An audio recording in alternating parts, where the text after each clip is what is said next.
Hi guys! It's me again, Mrs. B. 7 days to go before Christmas! Ayan, napakadami at nag-uumapaw talaga ang food. Siyempre, hindi mawawala ang lechon at ang aming mga pakulo. For this year, napag-decidean namin na mag-pajama party because why not? Coconut!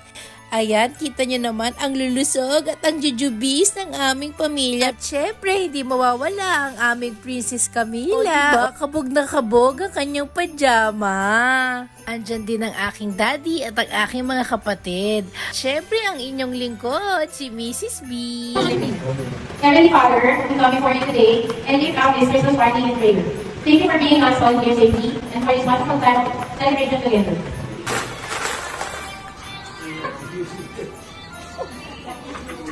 Bakit naman?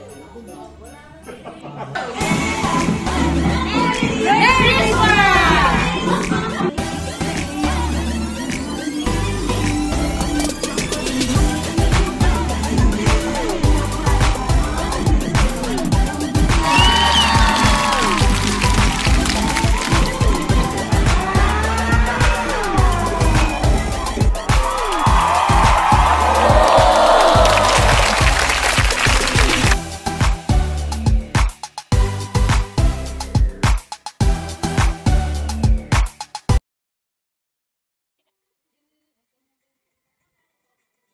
Part 2! Muli na naman pong nagpasabog ang Team G ng kanilang dance production number. At ito na nga ang aming unang laro, Pinoy Hen. Andito ngayon?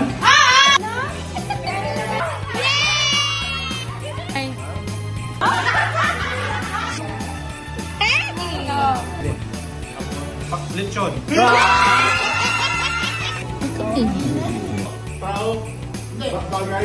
At hindi pwede mawala ang pangmalakasang bingo. Bentang-benta rin tong putukan ng lobo na talaga namang nakaka-excite. Siyempre, hindi pwedeng mawala. Ang inaabangan ng lahat, ang pangmalakasang raffle. Ayan, si Gina Gardaya mukhang humakot ng papremyo. At ayan, ang nanalo ng ating jackpot. Tignan nyo naman si Nelda. Akala mo nanalo na sa loto. Nanalo siya ng 5K. Every year, pinaghahandaan namin yan at pinag-iipunan.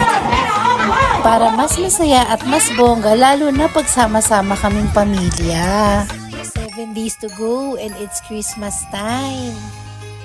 Ang sarap talaga, lalo na kapag kasama mo ang buong pamilya mo ngayong Pasko. Kaya naman, mga kasisteret at kasisi ko dyan, advance Merry Christmas! Ayun lang!